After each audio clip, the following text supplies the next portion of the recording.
For anything else,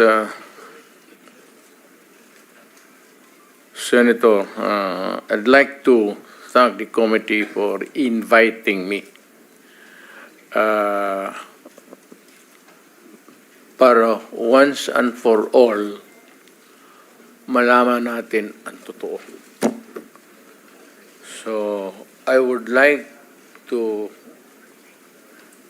request sa inyo na huwag ninyo akong ituring president or kaibigan.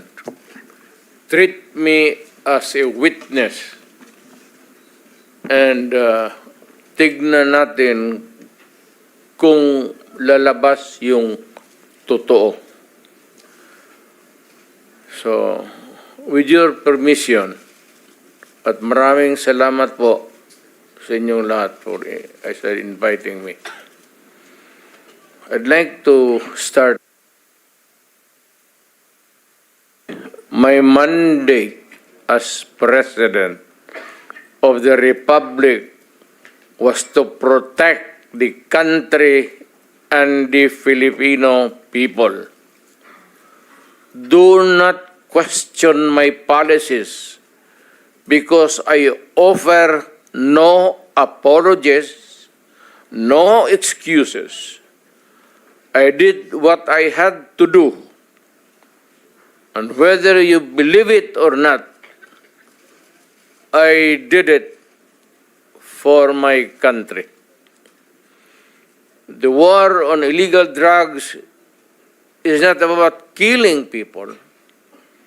It is about protecting the innocent and the defenseless.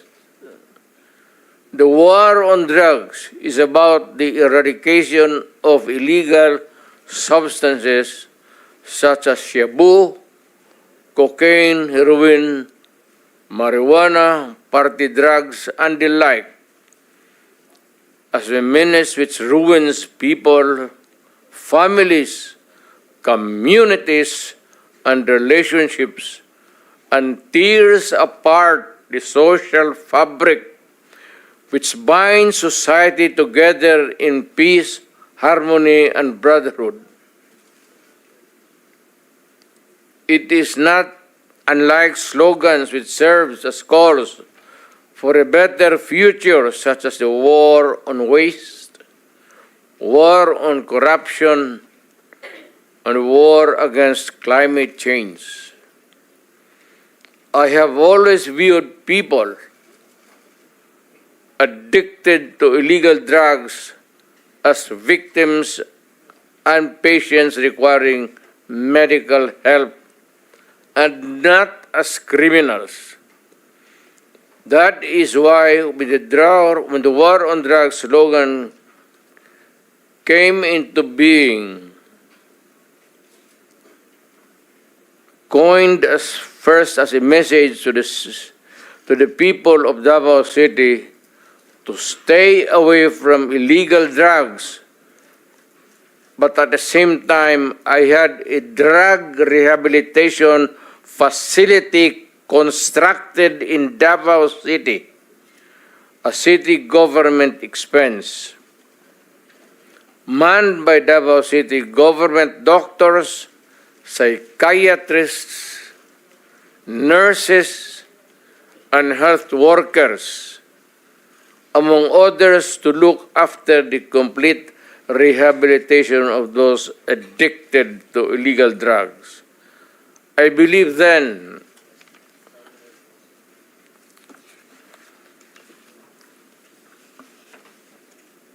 and I still believe now that rehabilitation and not fear of death or incarceration to be the key to the return of the addicted individuals back to the mainstream of a just and forgiving society. But no mistake about it, I hate drugs. I loathe the purveyors, the merchants, and the pushers of this demonizing element. I have not failed to emphasize this from the very day of the campaign when I ran for the presidency in 2016. This was my covenant with the Filipinos who believed in me. And to this day,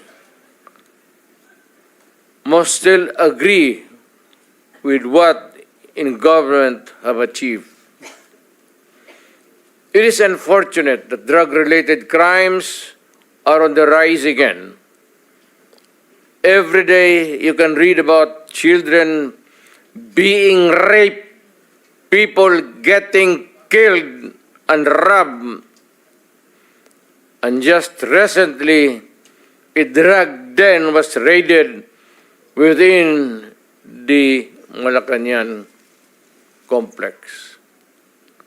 This clearly manifests that the purveyors of this menace are back in business.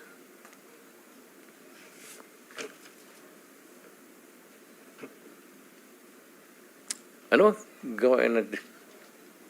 The Filipinos are anxious and distressed.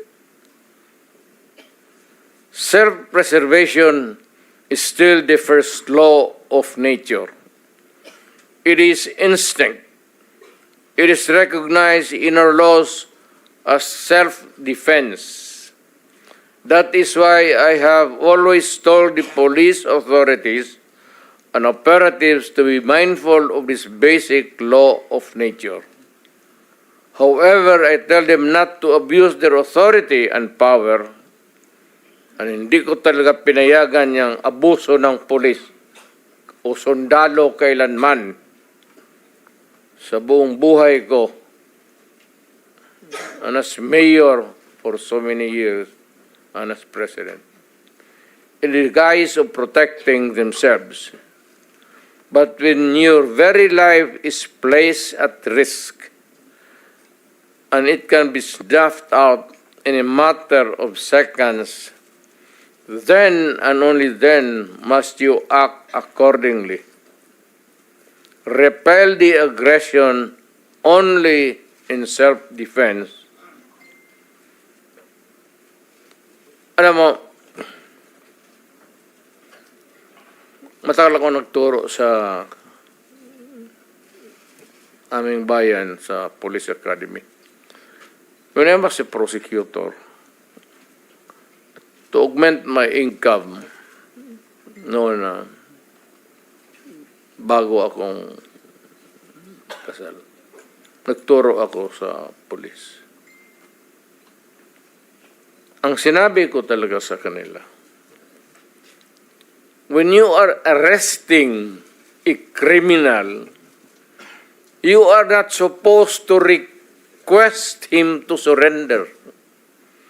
Rather, you have to overcome the resistance. However, pag ayaw, it's the duty of the police is to overcome the resistance kung ayaw mag-surrender. At kung may baril, at kung tingin mo, sabi ko sa mga polis doon sa academy, mamamatay ka, barilin mo. Barilin mo sa ulo. Patayin mo at least one less criminal in the community. Yun ang utos ko when I was a fiscal and I was a professor doon sa Police Academy. Yun ang turo ko sa kanila.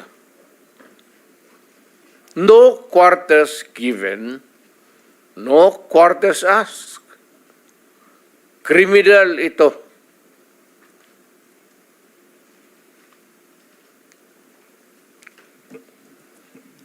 Repel the aggression only in self-defense. Do not make orphans of your children and widows of your wives. I don't want that in my conscience. as mayor and president. Hindi ko mabigat yan sa konsensya ko. I have warned, but before that, my job as president was never easy, and it was not meant to be.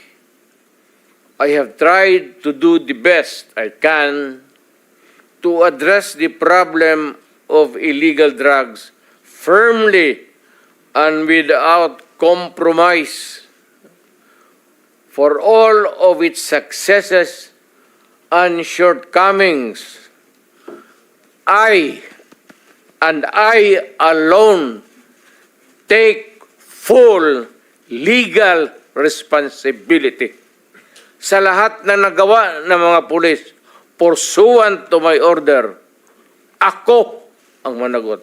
At ako ang makulong. Huwag yung pulis na sumunod sa order ko. Kawawa naman, nagtatrabaho lang. Yun ang gusto kong sabihin sa Pilipino at mabutit niyaya ninyo ako dito. Once and for all, yan ang gusto kong sabihin sa tao.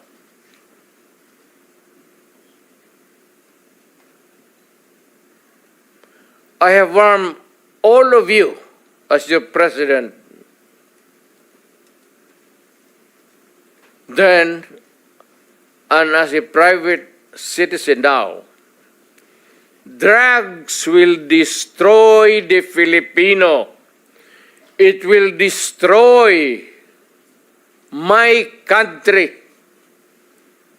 And I will never allow it. Baski ako empleyado sa gobyerno o private citizen, I will do what is necessary to protect my country, my community, at yung mga anak natin. This is a matter of principle. At papagkamatayan ko yan. Maraming salamat. I'm ready to answer your question.